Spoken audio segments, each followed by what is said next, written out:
Hello दोस्तों, आपका स्वागत है सक्सेस नोज क्लास में। आपका स्वागत है। आज अपना टॉपिक हो जाएगा प्रायद्वीपीय भारत का पठार हो जाएगा। वेरी इंपॉर्टेंट टॉपिक है। यहाँ से आपकी 100% आपकी क्वेश्चन है ना पूछे जाते हैं, जो मैं आपको सब कुछ आपको यूट्यूब में ना फ्री ऑफ कॉस्ट सारा कुछ निःशुल्क आपको यूट्यूब में पढ़ाता हूँ। यकीन मानिए आपका एक भी क्वेश्चन बाहर नहीं जाएगा। सबसे पहले लेते हैं प्रायद्वीप के भाग कितने हो जाएंगे, पार्ट कितने हो जाएंगे। तो ये 12 पार्ट हो जाएंगे, जो मैं आपको एक एक करके बड़ी डिटेल के साथ में नोट्स के आधार पर आपको फ्री ऑफ कॉस्ट आपको यूट्यूब में ना पढ़ा दूंगा। किसी भी तरीके से कोई भी ना चार्ज है ना नहीं लूँगा। फ्री सेवा है। फ्री सेवा का बहुत ही बड़ा वगैरह फ़ायदा आप वगैरह ले सकते हो। सब कुछ आपको डिटेल वाइज डिटेल आपको पढ़ा दूंगा। चैनल में पहली बार आए हो तो चैनल को जरूर से ज़रूर सब्सक्राइबर कर देना। आगे चलते हैं। अब सबसे पहले लेते हैं प्रायद्वीप। आखिर ये चीज़ प्रायद्वीप होती क्या चीज़ है, पहले अपन उसके बारे में जान लेते हैं, क्योंकि बेसिक से अपन प्रारंभ करने वाले हैं और अपन अगर एडवांस तक सब कुछ उगर जाएंगे। पहले लेते हैं प्रायद्वीप। आखिर होती क्या चीज़ है प्रायद्वीप? ये अपने महाद्वीप का हिस्सा हो जाएगा, जो तीनों तरफ से महासागरों से घिरा हुआ होता है क्षेत्र। वेरी इंपॉर्टेंट है। ये क्षेत्र क्या हो जाएगा, ये आपका प्रायद्वीप हो जाएगा। अब किस तरीके से वो मैं आपको बता देता हूँ। पहले ही लाइन क्या लिखी गई है कि ये महाद्वीप का हिस्सा हो जाएगा, यानी कि ये अपने किसका हिस्सा हो जाएगा, एशिया महाद्वीप का अपना ये हिस्सा हो जाएगा। दूसरी लाइन लिखी गई है कि ये तीनों तरफ से महासागरों से घिरा हुआ हो जाएगा, यानी कि ये वाला पोर्शन कौन सा हो जाएगा, अरब सागर हो जाएगा, और ये हिंद महासागर हो जाएगा, और ये बंगाल की खाड़ी हो जाएगा। और ये तीनों के तीनों पार्ट किसके हो जाते हैं, महासागरों के पार्ट हो जाते हैं। यानी कि ये वाला पोर्शन कैसा हो जाएगा, अपने हो जाएगा प्रायद्वीपीय हो जाएगा। वेरी इंपॉर्टेंट है। और ये आपका क्षेत्र आपका प्रायद्वीपीय भारत का पठार कहलाता है। वेरी इंपॉर्टेंट है, ठीक है ना। दो यहाँ से आपके पॉइंट है ना निकलते हैं। पहला निकलता है कि प्रायद्वीपीय अपना किसका हिस्सा हो जाएगा, ये हो जाएगा महाद्वीप का हिस्सा हो जाएगा, जो तीनों तरफ से वगैरह महासागरों से घिरा हुआ पोर्शन को कहते हैं, ठीक है ना। आप ऐसा मत अगर सोचिए कोई जमीन का छोटा सा टुकड़ा है, कोई भी का छोटा सा टुकड़ा हो सकता है, जो तीनों तरफ से पानी से घिरा हुआ क्षेत्र को कहते हैं, क्या कहते हैं, प्रायद्वीप कहते हैं। यकीन मानिए वो कहते हैं, लेकिन वो किसी भी तरीके से महासागर का हिस्सा नहीं हो जाएंगे। ये आप चीज़ है ना नोट करना। महासागर का जो हिस्सा होता है, जो तीनों तरफ से अपने पानी से घिरा हुआ होता है, और महाद्वीप का ये भूपटल का हिस्सा हो जाए, और उसे कहते हैं प्रायद्वीपीय कहते हैं, ठीक है ना। आप ये चीज़ ना नोट करना। अब चलते हैं आगे। इनको थोड़ा सा मिटा देते हैं, क्योंकि अच्छी तरह से अपन को साफ भी करना है। आगे चलते हैं। अब देखते हैं प्रायद्वीपीय भारत गोंडवाना लैंड का भूभाग का हिस्सा हो जाए।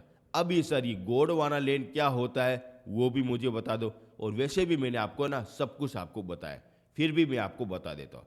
अब चलते हैं प्राचीन काल में, चलते हैं जब पृथ्वी का जन्म हुआ था। ये देख सकते हो, ये अपने पृथ्वी का जन्म हुआ था जब इस समय पर पृथ्वी इस तरीके से दिखाई देती थी। जैसे आप ये देख सकते हो, ये क्या हो जाएगा, जमीन का बड़ा सा टुकड़ा हो जाए, इस तरीके से हो जाएगा, जमीन का बड़ा टुकड़ा हो जाएगा।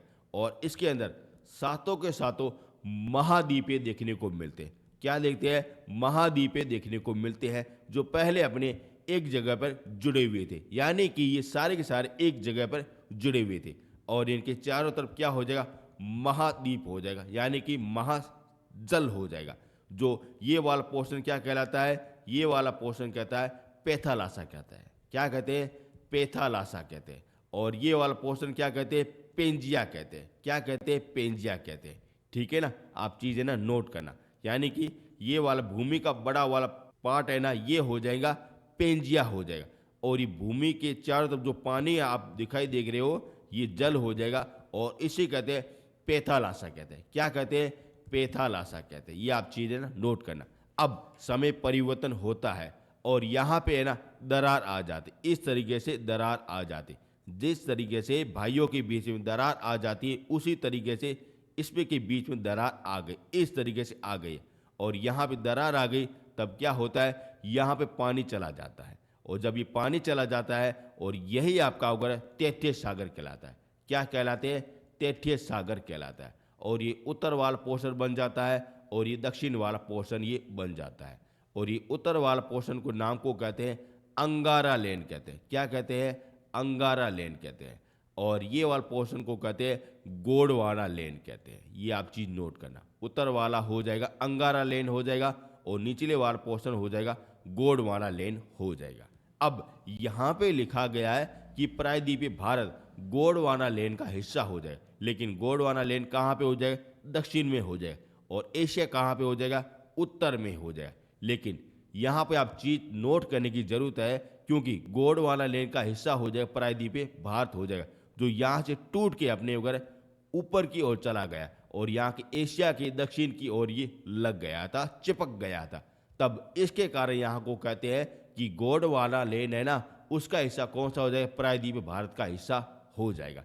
वेरी वेरी इंपॉर्टेंट है। वैसे भी मैंने आपको ये डिटेल है ना, सब कुछ आपको पहले आपको अच्छी तरह से आपको बताई थी। यहाँ पे मैंने आपको बेसिक ही रूप आपको बताया है, ठीक है ना। हमारी पुराने वाली वीडियो देखिए, मैंने आपको सब कुछ आपको डिटेल बाई डिटेल आपको बताया है। अब चलते हैं आगे। अब देखते हैं लंबाई चौड़ाई, उसके बारे में सब कुछ अगर देख लेते हैं। अपना जो ये प्रायद्वीपीय भारत का पठार है ना, इनकी लंबाई और चौड़ाई कितनी होती है वो अपन देख लेते हैं। ये हो जाएगा उत्तर हो जाएगा, और ये दक्षिण हो जाएगा, और ये पश्चिमी हो जाएगा, और ये पूर्व हो जाएगा। उत्तर से दक्षिण की कितनी लंबाई हो जाएगी? 1600 मीटर हो जाएगी, ठीक। और पश्चिम से पूर्व की कितनी लंबाई हो जाएगी? 1400 मीटर हो जाएगी। ये भी आपका कभी कभार आपका ये पूछा जाता है। चौड़ाई पूछी जाए तो 1400 मीटर, लंबाई पूछे जाए तो 1600 मीटर हो जाएगा। अब इस स्लाइड में आपको किसी भी तरीके से कोई ना दिक्कत लेने की जरूरत नहीं है। प्रायद्वीप क्या होता है? जो तीनों तरफ से महासागरों से घिरे हुए पोर्शन को कहते हैं प्रायद्वीप कहते हैं। और भारतीय प्रायद्वीप किसके भूभाग का हिस्सा हो जाएगा? तो गोंडवाना लेन का हिस्सा हो जाएगा। भारतीय प्रायद्वीप की लंबाई और चौड़ाई कितनी हो जाएगी? 1600 और 1400 मीटर हो जाएगी। इस लाइन में आपको किसी भी तरीके से कोई ना दिक्कत लेने की जरूरत नहीं है, ठीक है ना। मैंने आपको सब कुछ बताया। अब यदि आपको मेरा कंटेंट, मेरी मेहनत आपको थोड़ी सी पसंद आई ना, थोड़ी सी मामूली सी यदि आपको पसंद आई है, तो चैनल को जरूर से जरूर सब्सक्राइब कर देना। कम से कम 10 लोगों को जरूर से जरूर शेयर कर देना, क्योंकि मैं आपको फ्री ऑफ कोर्स आपको सारा कुछ पढ़ा देता हूँ। अब चलते हैं आगे, कुछ और एडवांस अपनी जानकारी ले लेते हैं। अब देखते हैं विस्तार, यानी कि प्रायद्वीप का विस्तार है ना, कहाँ से लगा के कहाँ तक है, पहले अपन वो अच्छी तरह से जान लेते हैं। लंबाई चौड़ाई अच्छी तरह से जान ली, और अब देखते हैं विस्तार, उसके बारे में देख लेते हैं। पहले देते हैं विस्तार। सबसे पहले लेते हैं उत्तर और पश्चिमी देख लेते हैं। अभी उत्तर कहाँ पे? ये रहा उत्तर रहा, और ये दक्षिण रहा, ठीक है ना, और ये पश्चिमी रहा, और ये आपका पूर्व हो जाएगा। अब देखते हैं उत्तर से दक्षिण, ये रहा उत्तर से दक्षिण। यहाँ पे हो जाएगी अरावली पर्वतमाला हो जाएगी, जो विश्व की सबसे प्राचीनतम परावली देखने को मिलती है, पर्वतमाला देखने को मिलती है। यहाँ से ये प्रारंभ होता है, और पूर्व में हो जाएगा अपने राजमहल की पहाड़ी हो जाएगी। यहाँ पे ये राजमहल की पहाड़ी हो जाएगी, और यहाँ से लगा के दक्षिण में यहाँ तक होता है कन्याकुमारी हो जाता है। यहाँ तक ये सारी कुछ अगर प्रायद्वीप का हिस्सा हो जाए, यानी कि आप देख सकते हो 3 गुणा ये बन जाता है, यानी कि त्रिकोण के अनुसार ये बन जाता है। और यहाँ पे कौन सा होता है? अरावली हो जाता है।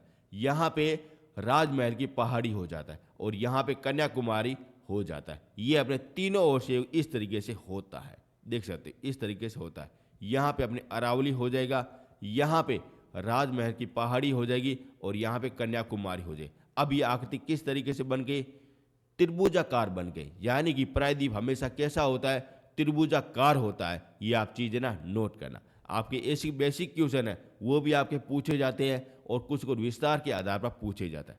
अब इनका विस्तार कहाँ से हुआ है? उत्तर से पश्चिम, ये दक्षिण से प्रारंभ हुआ है, और पूर्व में हो जाएगा राजमहल की पहाड़ी हो जाएगा, और दक्षिण में हो जाएगा कन्याकुमारी की पहाड़ी हो जाएगी। ये इनका विस्तार देखने को मिलता है। अब देखते हैं लंबाई चौड़ाई, आप देख सकते हो उत्तर से लगा के दक्षिण ये हो जाएगी 1600 मीटर हो जाएगी, और पश्चिम से लगा के पूर्व ये आपकी 1400 मीटर हो जाए। इस तरीके से आप अच्छी तरह से देख सकते हो, ठीक है ना। किसी भी तरीके से कोई ना डाउट नहीं है। आगे चलते हैं, इनको मिटा देते हैं। अब देखने वाली ढाल, यानी कि प्रायद्वीप भारत है ना, उनकी ढाल किस तरह से होती है, कौन सी नदी कहाँ पे गुजरती है, वो आपको पता होनी चाहिए, ठीक है ना। अब देखते हैं ढाल। सबसे पहले देखते हैं सतपुड़ा। ये आप देख सकते हो, ये अपना हो जाएगा सतपुड़ा की पहाड़ी हो जाएगी। ये आप चीज़ नोट करना। मैं आपको बता रहा हूँ डिटेल वाइज डिटेल, आप अच्छी तरह से नोट करना। सतपुड़ा के उत्तर में हो जाए, उत्तर पोर्शन हो जाता है, यानी कि ये उत्तर में यहाँ पे लिख लेता हूँ, ये आपका उत्तर हो जाएगा पोर्शन, ये आपका दक्षिण पोर्शन हो जाएगा। जितने भी आपकी है ना सतपुड़ा के दक्षिण में नदी जितने भी आपकी निकलती है, जो ऐसे करके निकलती है, इस तरीके से निकलती है सारी की सारी, आप मैप पे अच्छी तरह से देख सकते हो। जो सतपुड़ा के दक्षिण में जितनी भी नदियाँ हैं जो इस तरीके से निकलती है, और ये सारी सारी वो बंगाल की खाड़ी में गिर जाती है। कहाँ पे गिरती? बंगाल की खाड़ी में गिरती है, जिसमें से नदी हो जाएगी महानदी हो जाएगी, गोदावरी नदी हो जाएगी, कृष्णा नदी हो जाएगी, कावेरी नदी हो जाएगी, जो सारी सारी पूर्व की ओर गिरती है, यानी कि बंगाल की खाड़ी की तरफ ये गिरती है। और सतपुड़ा की जितनी भी आपकी नदियाँ है ना, जो सारी सारी उत्तर में है, जो इस तरीके से यहाँ से ये गिरती हैं साथियों, यहाँ से ये इस तरीके से गिरती है, और ये हो जाएगा अरब सागर हो जाएगा, यहाँ से गिरती है। मुख्य रूप से आपसी नर्मदा नदी और ताप्ती नदी होती है, जो इस तरीके से निकलती है। आप इस स्लाइड में आप अच्छी तरह से देख सकते हो। अब यहाँ से आपको है ना क्लियर होना चाहिए कि सतपुड़ा के उत्तर में जितनी भी नदी है, जो आपकी सारी सारी वहाँ किस में गिरेगी, तो ये अरब सागर में गिरेगी। और सतपुड़ा के दक्षिण में जितनी भी आपकी नदी है, जो बंगाल की खाड़ी में गिरेगी। अब ये ढाल के अनुसार आपका ये पूछा जाता है, वेरी वेरी इंपॉर्टेंट है। और ये भी पूछा जाता है कि भ्रंश घाटी में कौन सी नदियाँ हो जाएगी, तो ये नर्मदा नदी हो जाएगी और ताप्ती नदी हो जाएगी। और ये दोनों के दोनों आपके सतपुड़ा के उत्तर से ये निकलती है और ये अरब सागर में गिर जाती है। वेरी इंपॉर्टेंट है, दो ही नदी है जो अपने अरब सागर में गिरती है, और बाकी की सारी सारी नदियाँ हैं जो अपने बंगाल की खाड़ी में गिरती है। ये हो जाएगी इनकी ढाल हो जाएगी, ठीक है ना। अब आपको किसी भी तरीके कोई ना दिक्कत लेने की जरूरत नहीं है। विस्तार मैंने आपको बता दिया, इनका विस्तार कहाँ से होता है, ये अरावली होता है, यहाँ से उत्तर से पश्चिम की तरफ होता है, और यहाँ पे राजमहल की पहाड़ी हो जाएगी, ये अपने पूर्व की तरफ होता है, और दक्षिण में कन्याकुमारी की पहाड़ी हो जाएगी जो यहाँ तक होती है, जो तीनों ओर अपने इस तरीके से दिखा देता है, जैसे आपका क्या हो जाए त्रिभुज हो जाए, इस तरीके से होता है। अब देखते हैं ढाल देखने वाले। अब ये रहा सतपुड़ा की पहाड़ियाँ।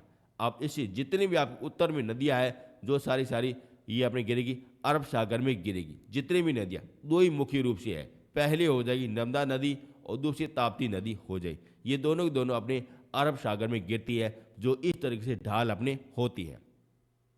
और सतपुड़ा के दक्षिण में जितनी भी आपकी नदी है, जो अपने बंगाल की खाड़ी में गिरती है, जैसे हो जाएगी गोदावरी नदी, महानदी, कावेरी नदी, ये सारी सारी में कहाँ भी गिरती है, बंगाल की खाड़ी में गिरती है, इस तरीके से गिरती है।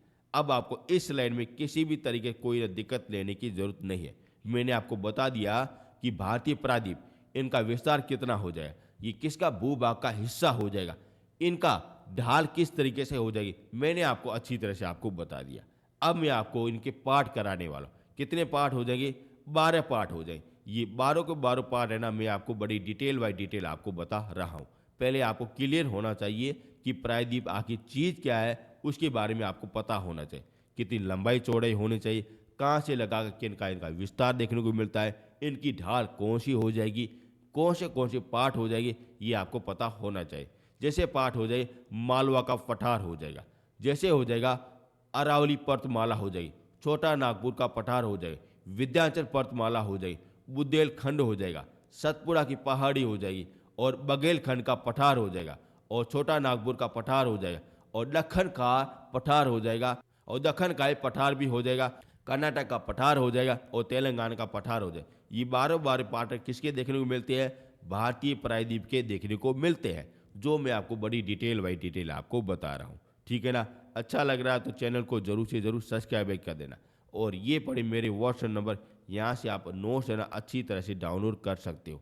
बड़ी मेहनत लगती है ऐसा नोट्स बनाने में, समझाने में, आपको सलेक्शन करवाने में बड़ी मेहनत लगती है। यदि आपको मेरा कंटेंट अच्छा लग रहा है तो चैनल को सब्सक्राइब कर देना, और PDF जरूर से जरूर डाउनलोड कर देना। अब मैं आपको एक एक करके सारे आपको है ना पार्ट है ना उसके बारे में बता रहा हूँ। क्या आप तैयार हो? अब चलते हैं आगे। अब देखते हैं अरावली के बारे में देख लेते हैं। वेरी इंपॉर्टेंट है, विश्व की सबसे प्राचीनतम पर्वतमाला कौन सी हो जाएगी? अरावली हो जाएगी। इसके बारे में बड़ी डिटेल बाई डिटेल आपको मैं बता रहा हूँ। तैयार हो? वैसे भी आप तैयार होते रहते हो। अब देखते हैं अरावली। पहले तो विस्तार, आप सभी लोगों को पता है यहाँ पे अपने क्या हो जाएगा, अपने अरावली हो जाएगा। अब इनके बारे में सब कुछ डिटेल बाय डिटेल देखने वाले हैं। आप साथ साथ में नोट्स है ना बना देना। पहले लेते हैं कि ये प्रायद्वीप भारत के उत्तर और पश्चिम में स्थापित हो जाएगा। वेरी इंपॉर्टेंट, आप यहाँ भी देख सकते हो, ये क्या हो जाएगा, उत्तर हो जाएगा, और ये दक्षिण हो जाएगा, और ये पश्चिम में हो जाएगा। और यहाँ पे आप देख सकते हो अरावली इस तरीके से होती है। मेरे आपको इस तरीके से आपको बता देता हूँ, ये रहे इस तरीके से अपने ये होती है, देख रहे हो, इस तरीके से होती है, जो अपने वगैरह उत्तर और पश्चिम में दिखाई देता है, और वही आपकी पर्वतमाला कौन सी हो जाएगी, अरावली हो जाएगी। आगे चलते हैं, अब देखते हैं अरावली पर्वतमाला, जो विश्व की सबसे प्राचीनतम पर्वतमाला देखने को मिलती है, यानी कि प्राचीनतम वलित पर्वतमाला देखने को मिलती है। वेरी इंपॉर्टेंट, आपकी दो प्रकार की क्वेश्चन पूछे जाते हैं। सबसे प्राचीन पूछा जाए तो अरावली हो जाएगा, सबसे नवीन पूछा जाए तो हिमालय हो जाएगा। ये आप चीज नोट करना, सबसे प्राचीनतम अरावली, नवीनतम हिमालय हो जाएगा। अब किस तरीके से है वो मैंने आपको हिमालय की पर्वतमाला कराई थी ना, उसमें मैंने आपको अच्छी तरह से आपको बताया था। यहाँ पे आपको चीज इतना ही नोट करना है कि पूछा जाए कि विश्व की सबसे प्राचीनतम पर्वतमाला कौन सी हो जाएगी, तो अरावली हो जाएगी, हमारे राजस्थान में हो जाएगी। आज मैं उसको बारे में आपको बता रहा हूँ। अब देखते हैं अरावली का विस्तार, अपन देख लेते हैं कहाँ से लगा के कहाँ तक होता है। 3 राज्यों में देखने को मिलता है। यहाँ पे हो जाएगा गुजरात हो जाएगा, और ये राजस्थान हो जाए, और यहाँ पे दिल्ली हो जाए, यहाँ पे देखने को मिलता है। कुछ अपने हिस्सा अपने वगैरह हरियाणा में भी देखने को मिलता है, और आपके लिए इम्पोर्टेंट बन जाता है। अब ये पंजाब से कहाँ से शुरू होता है, पालनपुर से ये शुरू होता है। यहाँ पे हो जाएगा पालनपुर हो जाएगा, पालनपुर हो जाएगा। आपको मूवी तो पता होगी, कौन सी थी, राजा हिंदुस्तानी, जो उनकी शूटिंग और कहाँ पे की गई थी, पालनपुर में की गई थी, और वहाँ भी आपकी अरावली की पर्वतमाला आपको दिखाई गई थी।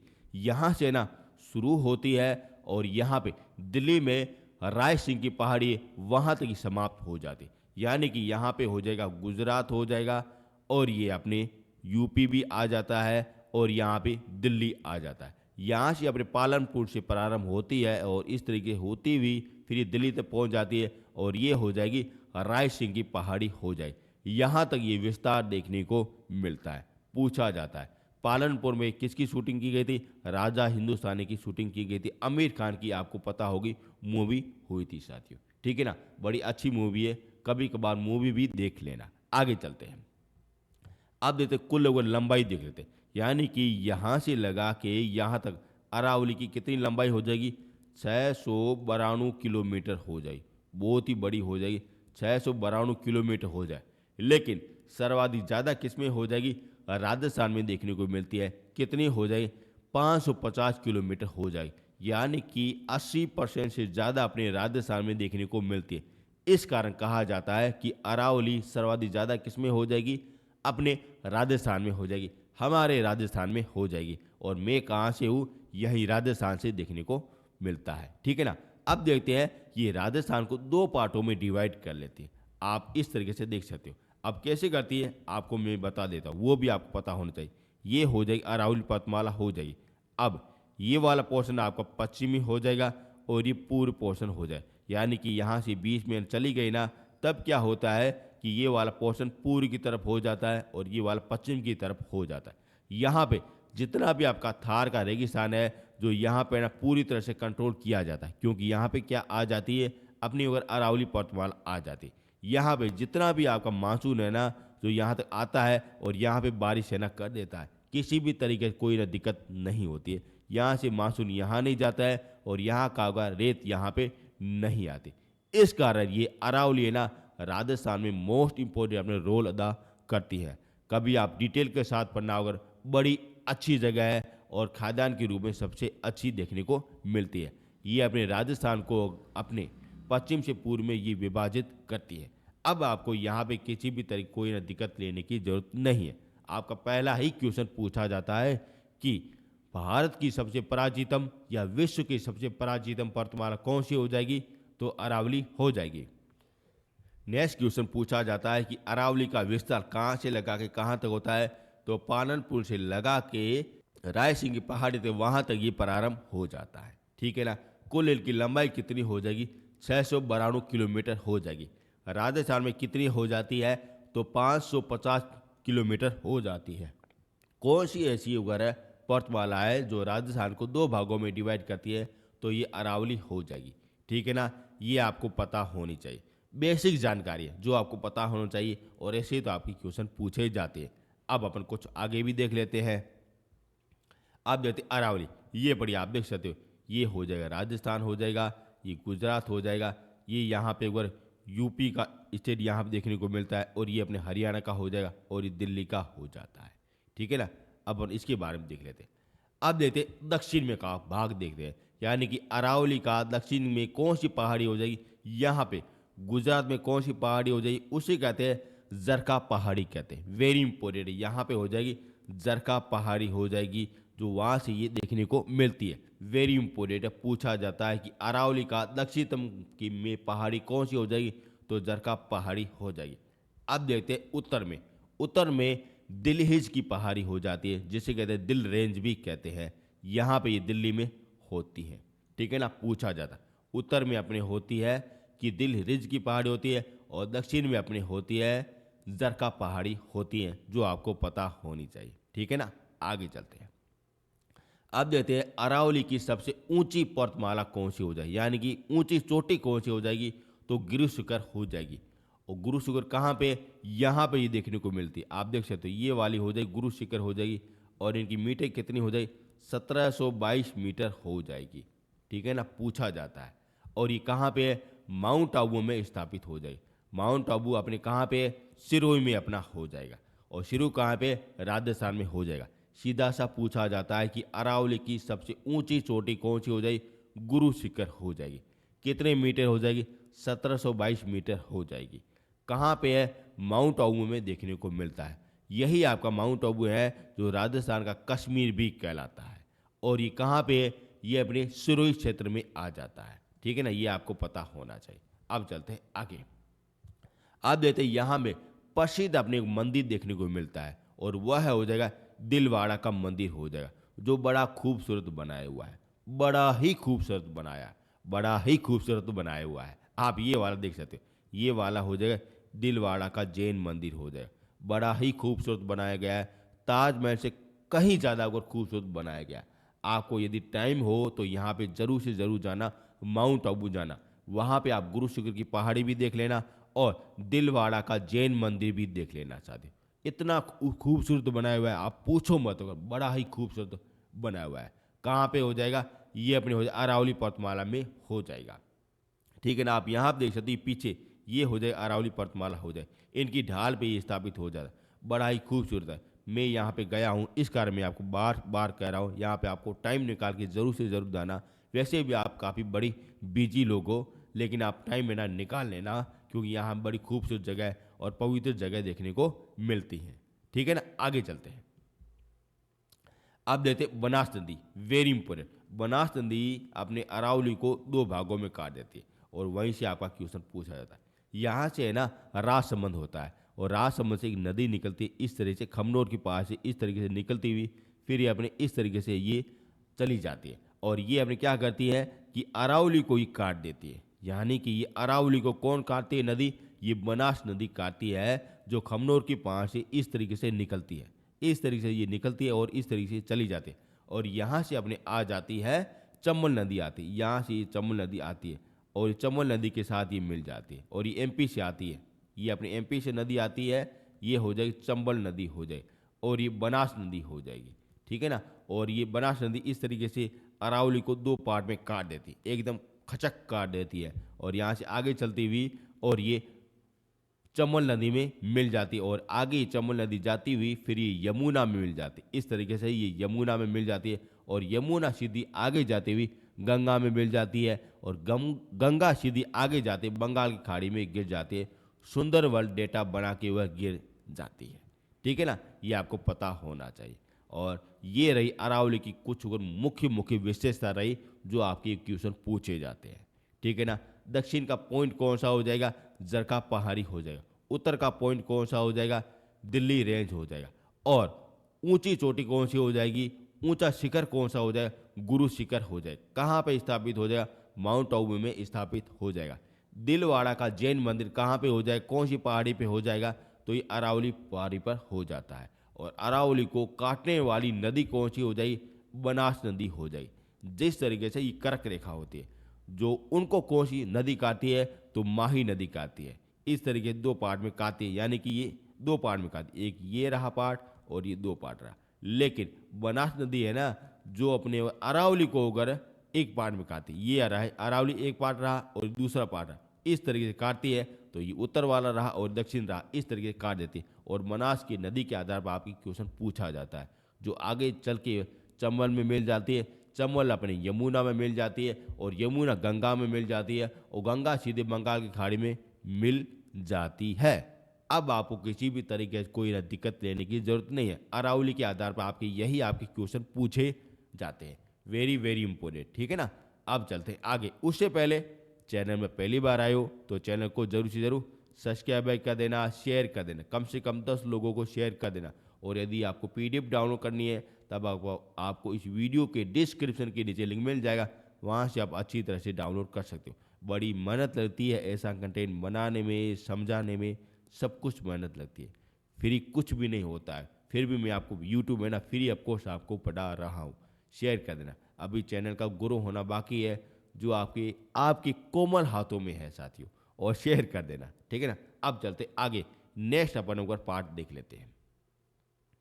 अब देखते हैं मालवा का पठार देख लेते हैं, वेरी इंपॉर्टेंट है, मालवा का पठार देख लेते हैं कहाँ पे हो जाएगा।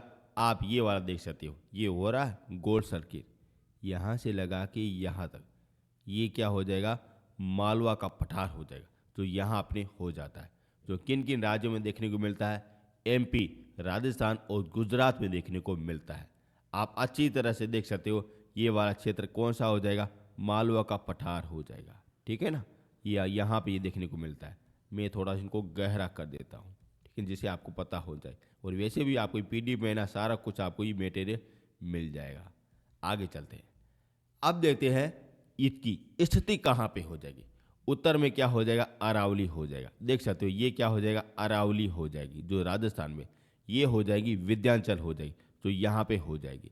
अब इन दोनों के बीच में फंस गया है मालवा का पठार, फंस गया है, और इसके कारण अपन बोल सकते हैं कि अरावली और विंध्याचल के बीच में कौन सा पठार हो जाएगा, मालवा का पठार हो जाएगा। यानी कि मालवे का मावा निकल गया है, क्योंकि ये अरावली और विंध्याचल के बीच में फंस गया है। ये भी आपका क्वेश्चन पूछा जाता है कि विंध्याचल के उत्तर में कौन सा आपका पठार हो जाएगा, तो वो हो जाएगा मालवा का पठार हो जाएगा। ये भी पूछा जाता है कि अरावली और विंध्याचल के बीच में कौन सा पठार हो जाएगा, तो वो मालवा का पठार हो जाएगा। वेरी इंपॉर्टेंट है, आपको पता होना चाहिए। इसके आधार पर मैं आपको बता रहा हूँ, यानी कि मालवा का मावा निकल गया है, अरावली और विंध्याचल के बीच में वो आ गया है, ठीक है ना। आगे चलते हैं, अब देखते हैं यहाँ पे ढाल देख लेते हैं। जितनी भी नदी है जो मालवा के पदे से निकलती है, जो सारे सारे उत्तर की तरफ जाती है, जैसे ये हो जाएगी चंबल नदी हो जाएगी, जो यहाँ से ये होती हुई इस तरीके से जाती है, और यहाँ से ये बनास नदी आ जाती है, जो इस तरीके से होती हुई फिर यहाँ पे मिल जाती है, और ये अपने होते हुए उत्तर से निकल जाती है। बेतवा नदी भी इस तरीके से आती है, जो चंबल में मिल जाती है। काली नदी यानी काली सिंध नदी जो यहाँ से आती है, जो इस तरीके से निकल जाती है, और ये सारे सारे उत्तर में चली जाती है। वेरी इंपॉर्टेंट, जैसा कि मैंने आपको बताया था कि सतपुड़ा के उत्तर में जितनी भी नदी है, जो आपके इस तरीके से ढाल हो जाएगी, पश्चिम की तरफ ढाल हो जाए, ठीक है ना, पश्चिम की तरफ ये ढाल हो जाए। और जितने भी आपके वगैरह विंध्याचल के उत्तर में नदी है, जो सारी सारी उत्तर में चली जाती, इस तरीके से उत्तर में चली जाती, क्योंकि ढाल अपने इस तरफ से हो जाती है, और ये उत्तर में चली जाती हुई फिर यमुना में मिल जाती है, यमुना गंगा, और गंगा फिर होती हुई बंगाल की खाड़ी में मिल जाती है, ठीक है ना। ये आप चीज़ें नोट करना, आपका पूछा जाता है कि चंबल नदी, बेतवा नदी, काली सिंध नदी ये किसके पठार में चलती है, तो मालवा के पठार में चलती है। ये भी आपका क्वेश्चन पूछा जाता है, वेरी वेरी इंपॉर्टेंट। अब ये मालवा का पठार है ना, इनका निर्माण कैसे हुआ है वो भी अपन देख लेते हैं, वेरी इंपॉर्टेंट है। इनका निर्माण ज्वालामुखी के आधार पर हुआ है, वेरी इंपॉर्टेंट। जितने भी आपकी ज्वालामुखी है वो अपने वगैरह लावा बाहर निकालते हैं, जैसा आप ये देख सकते हो, ये हो जाए ज्वालामुखी हो जाए, यहाँ से पृथ्वी की भूपटल से वगैरह लावा बाहर आता है, इस तरीके से बाहर आता है। और वैसे भी मैंने आपको ज्वालामुखी टॉपिक है ना विश्व के संदर्भ में, वो भी मैंने आपको कराया, कुछ भी नहीं छोड़ा है। आप देख भी सकते हो, ये हो जाएगा लावा हो जाएगा जो इस तरीके से बाहर आता है, इस तरीके से बाहर आता है और ये इस तरीके से धीरे धीरे करके ये जम जाता है और ये जम जाता है तब ये मिट्टी पूरी तरह से काली दिखाई देती है और इसके ऊपर क्या हो जाएगा, मालवा का पठार हो जाएगा और यहाँ पे मिट्टी कैसी हो जाएगी, बिल्कुल काली हो जाती है और काली मिट्टी उपजाऊ मिट्टी होती है जहाँ पे चावल और कपास बहुत ही ज़्यादा अच्छे से होता है। वेरी इंपॉर्टेंट है, जहाँ पे काली मिट्टी हो जाएगी वहाँ पे कपास है ना बड़ा ही अच्छा होता है, उच्च क्वालिटी का कपास देखने को मिलता है जो यहाँ पे हो जाएगा। ठीक है ना, ये आप चीज़ नोट करना। अब यहाँ पे आपको किसी भी तरीके की कोई दिक्कत लेने की ज़रूरत नहीं है। मालवा का पठार कौन से राज्य में हो जाएगा, तो एमपी हो जाएगा, दूसरा राजस्थान हो जाएगा, तीसरा गुजरात हो जाएगा। और ये कौन सी दो श्रेणियों के बीच में हो जाएगा, तो ये अरावली हो जाएगा और विंध्याचल के बीच में हो जाएगा, मालवा का पठार हो जाएगा। मालवा के पठार का निर्माण किसके कारण हुआ है, ज्वालामुखी उद्गार के कारण हुआ है और वहाँ की मिट्टी कैसी हो जाएगी, काली मिट्टी हो जाएगी। काली मिट्टी किसके लिए प्रसिद्ध है, तो कपास के लिए प्रसिद्ध है साथियों। और यहाँ पे वो जितनी भी नदियाँ हैं उनकी ढाल कैसी हो जाएगी, उत्तर की तरफ हो जाएगी। कौन सी नदी मालवा के पठार से निकलती है, तो चंबल नदी, बेतवा नदी, काली सिंध नदी, ये सारी अपने मालवा के पठार से निकलती है। ठीक है ना, पूछा जाता है। अब मैं आपको कुछ और जानकारी दे देता हूँ जिसे आपको पता होने चाहिए। जैसा कि आप सभी लोगों को पता है कि मालवा के प्रदेश से चंबल नदी, बेतवा नदी, काली सिंध नदी सारी निकलती है और वो क्या करती है, जब वो निकलती है ना तो ज़मीन को वो कटाव कर देती, इस तरीके से कटाव कर देती। आप देख सकते हो जैसे ये नदी इस तरीके से निकल रही, यहाँ से पानी वो इस तरीके से आता है और इस तरीके कटाव कर लेती है। अब ये कटाव करती है जिससे क्या बन जाता है, ये सारी अपने अपने आकृति ना कुछ अजीब सी बन जाती, जैसे ये सारे घाटी नुमा आकृति बन जाते, यानी कि एक तरफ घाटी हो जाएगी और दूसरी तरफ मैदान हो जाएगा और ये इस तरीके से हो जाता है। कुछ भूमि ऊपर एंड दिखाई देती है और वो बीहड़ का रूप भी धारण कर लेती है। बीहड़ का मतलब हो जाएगा जंगल हो जाएगा, बहुत सारा जंगल हो जाएगा जहाँ पे डाकू ये सारे लोग है ना रहते हैं और लोगों को लूटते हैं और वहाँ पे बीहड़ हो जाए। बीहड़ किसके लिए प्रसिद्ध है, चंबल नदी के लिए प्रसिद्ध है और वहाँ पे ज़्यादातर लोग है ना लुटेरे पाए जाते हैं। यदि आप गलती से वहाँ पे चले गए ना, आपको कुछ भी नहीं छोड़ेगा, आपको कुछ भी नहीं को छोड़ेंगे, सब कुछ आपका ले लें, क्योंकि वहाँ पे क्या रहते, डाकू रहते। और डाकू कहाँ पे रहते, चंबल के मैदानों में रहते हैं और वहाँ पे क्या हो जाए, बीहड़ हो जाएगा और वहाँ पे अगर बिल्कुल अगर आप सोच नहीं सकते उतना बीहड़ हो जाए। बीहड़ का मतलब जंगल हो जाएगा जो वहाँ पे लोग ना रहते हैं और अच्छी तरह से अपना गुजारा कर लेते हैं और इस तरीके से होता है। और ये नदी कहीं से उत्तर से आती है, कहीं से दक्षिण से आती है, इस तरीके से आती है। बरसात के दिनों में आती है, तब ये अवनालिता प्रदेश बन जाता है, यानी कि अवनाली अपर्दन बन जाता है और अखड़ नालीदा प्रदेश भी बन जाता है। इस तरीके से होता है, यानी कि मालवा के पठार में ना जितनी भी नदी है जो सारी अव्यवस्थित से चलती है, उत्तर की तरफ चलती है, लेकिन ये कटाव के कारण ये अलग अलग नामों से जाना जाता है। जैसे घाटी नुमा नाम से जाना जाता है, बीहड़ नुमा नाम से जाना जाता है, अवनालीदा, खड्डे, नालियों के नाम से भी जाना जाता है। और ये अपनी मालवा की अच्छी विशेषता हो जाएगी, ये आपका पूछा जाता है। सबसे आपका पूछा जाए बीहड़ के रूप में कौन सी नदी प्रसिद्ध हो जाएगी, तो चंबल नदी हो जाएगी। वेरी इंपॉर्टेंट है, चंबल के डाकू आपने सुना होगा जो यहाँ से ये बीहड़ से ही निकलते हैं। ठीक है, इस कारण ये आपका पूछा भी जाता है और ये होगा आपका मालवा नदी हो गया। ठीक है ना, आपके लिए मालवा नदी क्या, मालवा पठार हो गया जो आपको पता होना चाहिए। ठीक है, मैंने आपको बता दिया। ये आपका अरावली हो गया और ये मालवा हो गया। अब चलते हैं आगे, जो आपके लिए इंपॉर्टेंट वही मैं बता रहा हूँ। अब देते हैं बुंदेलखंड का पठार। ये आपका सीधा सा पूछा जाता कहाँ पे हो जाएगा, तो ये यूपी और एमपी में हो जाएगा, सीधा सा ही पूछा जाता है। अब देते हैं बुंदेलखंड का पठार, ये कहाँ पे हो जाता है, ये भी आपका पूछा जाता है, तो ये यूपी और एमपी हो जाएगा। और तीसरा छत्तीसगढ़ हो जाता है। ये सारी आपकी क्वेश्चन पूछे जाते हैं, सीधा सा पूछा जाता है कि बुंदेलखंड कौन से राज्य में हो जाएगा, तो अपने यूपी और एमपी में हो जाए, सीधा सा पूछा जाता है। लेकिन इंपॉर्टेंट है, ज़्यादातर बच्चे अगर भ्रमित हो जाते हैं कि बुंदेलखंड क्या हो जाता है और बघेलखंड क्या हो जाता है। ये दोनों के दोनों पठार हो जाए जो अलग अलग राज्य में हो जाएगा। आपको इतना ही ध्यान रखना, छत्तीसगढ़ यहाँ पे अलग से जुड़ गया है, जो आपको पता हो चाहिए बघेलखंड में जुड़ गया है। ये आपके लिए इंपॉर्टेंट आपका हो जाता है। मैंने आपको अरावली करा दी, मालवा का पठार करा दिया और बुंदेलखंड जो आपके लिए इम्पोर्टेंट है वही मैं करा दो, और बघेलखंड ये भी मैंने आपको करा दिया, यानी कि 4 आपको पठार करा दिए। यहाँ से आपका क्वेश्चन बाहर नहीं जाएगा। दावे के साथ कहता हूँ, चैलेंज के साथ कहता हूँ, आपका क्वेश्चन बाहर नहीं जाएगा। जो मैंने आपको डिटेल बताई ना, उनको आपको याद रखना है। किस तरीके से आपको याद करना है वो आप जानो। सुबह शाम अगर आपको रटना पड़ेगा, याद करना पड़ेगा, समझना पड़ेगा, तब जाके आपका सलेक्शन होगा। इस तरीके से नहीं होगा, ठीक है ना। Very important. और इसके बाद मैं आपको क्वेश्चन भी कराऊंगा जो आपको सॉल्यूशन आपको करना ही पड़ेगा। Very important. और ये सारे क्वेश्चन और जितने भी आपको पठार है, जो सारे पीडीएफ में आपको मिल जाएगी, इस वीडियो के डिस्क्रिप्शन के नीचे मिल जाएगी। कल मैं आपको कराऊंगा विद्यांचल के बारे में, सब कुछ करा दो। विद्यांचल पर तुम्हारा उसके बारे में सब कुछ आपको करा दूंगा।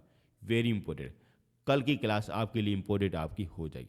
अब चैनल में पहली बार आए हो तो चैनल को सब्सक्राइब कर देना, शेयर कर देना, 10 लोगों को जरूर से जरूर शेयर कर देना, ठीक है ना। जरूर से जरूर शेयर करना, और अच्छा सा प्यारा सा कमेंट भी आप कर देना। अब मिलेंगे नेक्स्ट वीडियो में। Thank you so much.